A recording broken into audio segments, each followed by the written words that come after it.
You are listening to the Manument Podcast. My name is Casey, and I'm here with my buddy Glenn Johnson, investment advisor and founder of Jabez Financial right here in the Uncasville area.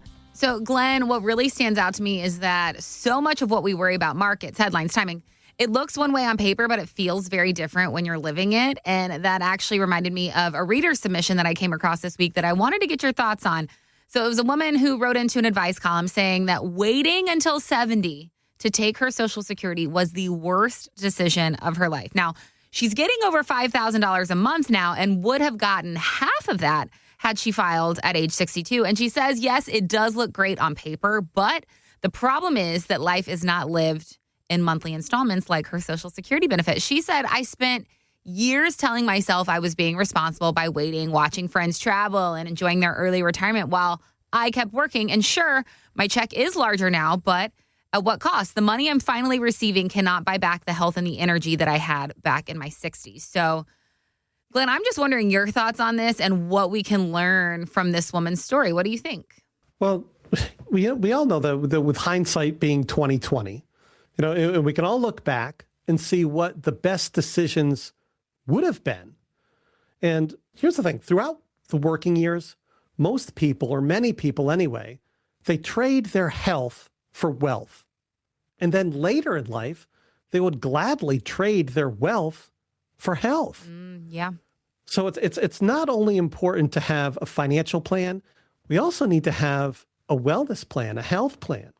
And so when deciding when to start Social Security, there's really a lot to consider. Now, in her case, she regrets not collecting earlier when she could have enjoyed it a lot more, because having the extra income later in life is of no real benefit to her because she's obviously not doing as much. Right. Well, and I think that's a powerful realization for this woman to come to, because on paper, she did everything right. She waited. She's getting a larger check. But emotionally and in her experiences, it tells us a different story. Right. And you may also hear the exact opposite story, from other people.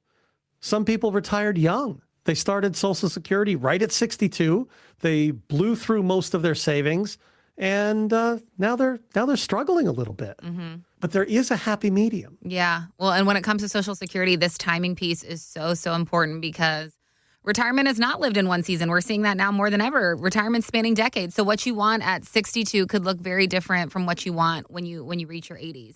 That's exactly right, Casey. See, when you know what you want and you have your priorities in order, you can make smarter decisions. You can make decisions that you'll be happy with now, early in retirement, and still be happy with them later in life. But you've got to make the decisions that will allow you to enjoy your retirement years as much as possible without worrying about your finances when you get older. Mm-hmm. See, it's about defining the lifestyle you want to live with realistic expectations that's based upon your values and your priorities. And it does take some time and attention, but you've worked your whole life to get to this point. And so you owe it to your future self to get some solid advice so that your retirement years can be the best they possibly can be. Mm-hmm. Now, you obviously don't want to leave your future self financially strapped. So you've got to make sure that you've got all the income you need for the rest of your life. That's the thing. We don't want to gamble what we're going to need. We don't want to gamble our necessities. Mm-hmm. But once that's cared for, then we can see how you can make the most out of all of your available resources to the best of your ability. Well, and I think that's what we ultimately all want in retirement, right? To optimize our resources and be able to comfortably spend our money in retirement without all the worry that often comes along with it. And that's the thing. And needs and desires change too. Mm-hmm. Because when you're planning out your retirement spending, what you want to do in your 60s will be different from what you want to do in your 80s. And you don't miss what you don't want, right? So if there's a season in life where we're going to be enjoying our work, there's going to be a season in our lives where we're going to be enjoying our traveling or playing sports or whatever it is, then there's going to be a season that we're going to be enjoying our grandchildren or great-grandchildren, and as it often is these cases these days. So setting aside the extra funds for what you want to do in your 60s will be different than what is needed for what you'll want to do in your 80s. And most of the time, starting Social Security income at retirement usually is the most suitable time. But it's not always the case. And that's why it's smart to get some additional advice pertaining to your situation so that you can maximize the benefits for what you value and what you prioritize and what you would like to see your retirement look like. I always find this conversation around timing your Social Security so interesting because you always hear it's a case-by-case basis. What makes sense for one person might not make sense for the next person. And so you just said most of the time starting your Social Security income when you head into retirement is the most suitable time. So is that what you see for most of your clients specifically, Glenn, that when they head into retirement, whatever age that may be, whether that's 62, whether that's 65, whether that's 70, that's the most suitable time for them? Is that what you usually see with your clients? Most of the time, yes. So usually it's within a few months of retirement, plus or minus, meaning if you retire in February or March, chances are you should have started it in January. If you're going to retire in November, you should probably wait at least until January the following year, just from a sheer tax standpoint. But then the other thing to consider is not just your age, but your spouse's age. When will they be collecting? So there's a balance between making sure your cash flow needs are met, you've got medical insurance that'll cover you up until age 65, and obviously with Medicare after that. Then from the time that you retire and the time you're 73 or 75 in some cases, is there a window of years there where it's a good idea to be doing some Roth conversions? And so depending upon how much money you want to convert from your IRA to a Roth IRA, that may influence when you want to start Social Security. So that's why I say that it's a good idea to get some good advice on how all of these moving parts are going to fit together between Roth conversions, starting Social Security and taxes and health insurance. All of these things are happening at the same time.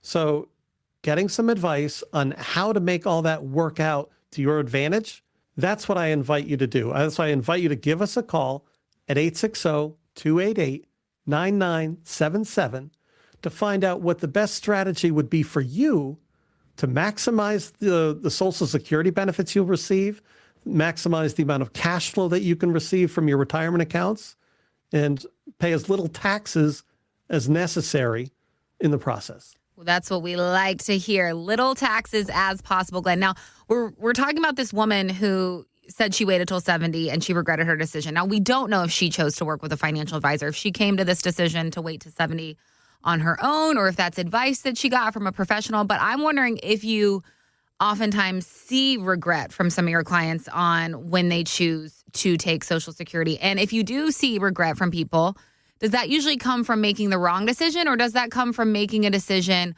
without really fully understanding what the trade-offs are? Well, a lot of times people will get advice over the years, but it'll be piecemeal.